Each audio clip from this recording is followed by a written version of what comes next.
Assalamualaikum warahmatullahi wabarakatuh. Yang saya hormati Bapak Aditya Narendra selaku dosen pengampu mata kuliah Sekolah Bisnis. Perkenalkan, saya Aldino Maulana Muhammad. Di sini saya akan menjelaskan tentang penugasan untuk AS saya tentang draft seminar proposal saya.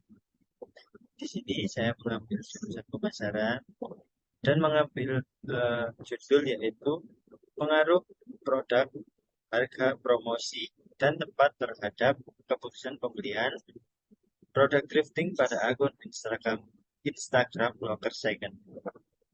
Baik, uh, masuk pada halaman pertama. Di sini menjelaskan tentang latar belakang. Di mana pada poin yang pertama adalah menjelaskan tentang pengertian untuk thrift sendiri. Di mana di sini dijelaskan thrift adalah kegiatan membeli produk yang harganya murah dan tidak sesuai dengan selera masa kini. Dapat disimpulkan bahwa thrift sendiri adalah kegiatan membeli barang bekas atau barang yang sudah pernah dipakai dengan uh, selera konsumennya masing-masing. Selain itu, pengertian thrift shopping sendiri juga dapat diartikan sebagai kegiatan mencari barang bekas yang masih memiliki kualitas yang bagus. Oleh karena itu, thrift cukup banyak digandrungi banyak banyak orang dikarenakan masih memiliki kualitas yang bagus atau masih seperti dengan barang-barang yang baru. Lalu pada poin kedua di sini dijelaskan bahwasanya impor pakaian bekas yang masuk ke Indonesia pada tahun 2021 hingga 2022 menurut data sedang naik daunnya dikarenakan menunjukkan masuknya 1.000 balet atau setara dengan 42,1 miliar pakaian bekas yang masuk ke dalam Indonesia. Sebelum masuk pada poin ketiga, di sini saya mengambil penelitian ini dikarenakan salah satu fenomena yang terjadi di antara tahun 2021 ke 2022 sendiri.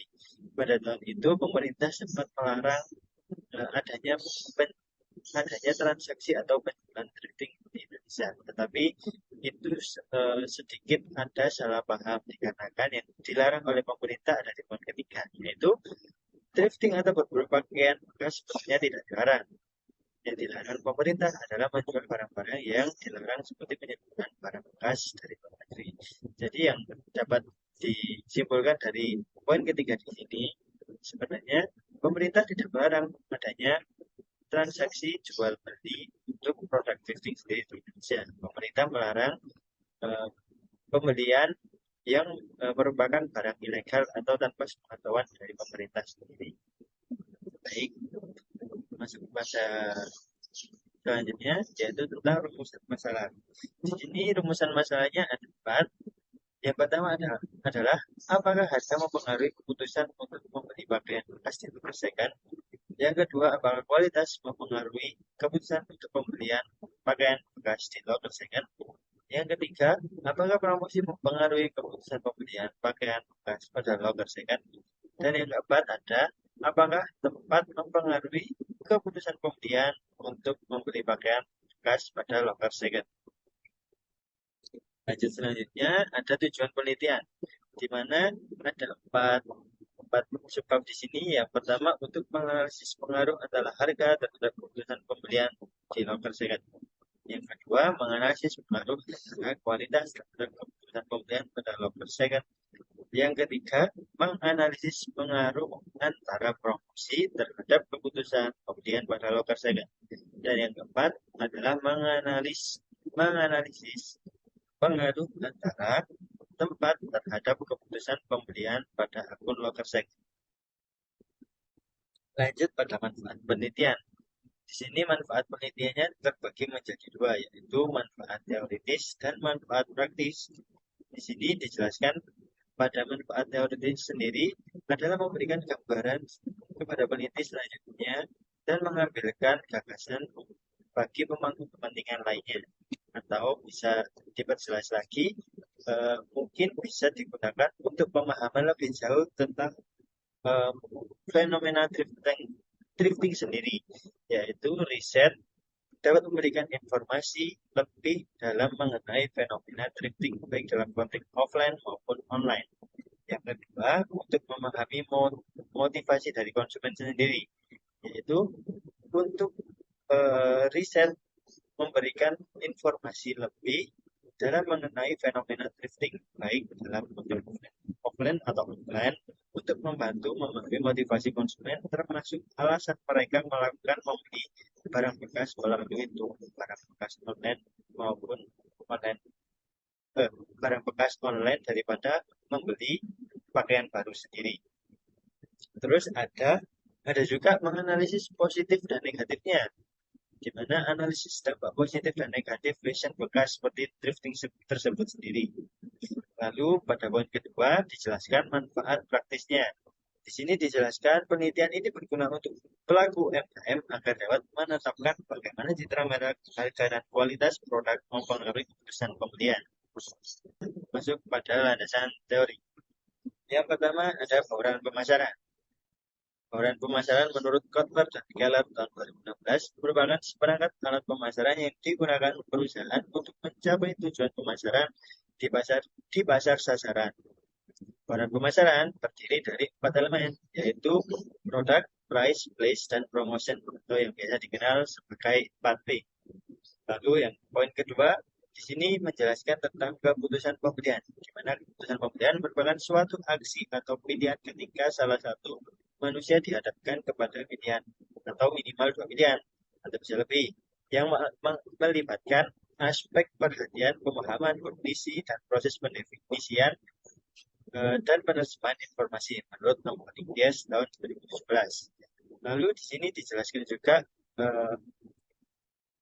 empat elemen tersebut, yaitu ada produk, price, place, dan promotion. Di mana produk sendiri dapat diartikan sebagai sesuatu yang dapat diguna, dibeli, dicari, dan dikonsumsi serta dihadiri oleh produsennya menurut Bangko tahun 2013. Sedangkan price memiliki pengertian yaitu sesuatu transaksi. Artinya untuk menerima suatu produk atau jasa, konsumen harus membayar sejumlah uang menurut Price Dowo et al. Tahun 2019. Lalu yang ketiga ada price. Menurut Kotler Keller tahun 2016, tempat beli bukti aktivitas perusahaan untuk produk itu tersedia bagi sasaran pelanggan. Lalu yang terakhir ada promotion, di mana promosi merupakan bentuk komunikasi yang mencakup dan menginformasikan, mengingatkan, dan meyakinkan pelanggan kepada suatu produk untuk membeli dan menggunakan yang ditawarkan oleh pembuat menurut Prabiwi 2016. Model penelitiannya bisa dilihat dari video tersebut. Ada 4X yang 4X dan 1Y, di mana produk, harga, promosi mempengaruhi keputusan pembelian produk thrifting. Lalu masuk pada metode penelitian. Jenis pada penelitian ini sendiri yaitu penelitian menggunakan kuantitatif deskriptif dan memiliki populasi yaitu orang yang mengikuti loker second. Yang ketiga ada teknik pengambilan data. Teknik pengambilan data dari penelitian ini adalah menggunakan teknik probability sampling, menggunakan metode purposive sampling. Yang memiliki kriteria adalah yang pertama, orang yang mengikuti loker second. Yang kedua, responden yang melakukan pembelian thrifting minimal 1 kali pada akun loker second sendiri. Terus yang keempat, ada jenis data yang digunakan pada jenis data penelitian ini adalah data primer. Lalu teknik pengumpulan datanya di sini menggunakan kuesioner dengan menggunakan skala Likert yang akan dibagi menjadi 5, yaitu tidak setuju, kurang setuju, netral, setuju, dan sangat setuju. Untuk teknik analisis datanya di sini peneliti menggunakan SPSS regresi linear berganda. Sekian dari presentasi saya. Apabila ada salah kata, saya mohon maaf. Saya akhiri. Assalamualaikum warahmatullahi wabarakatuh.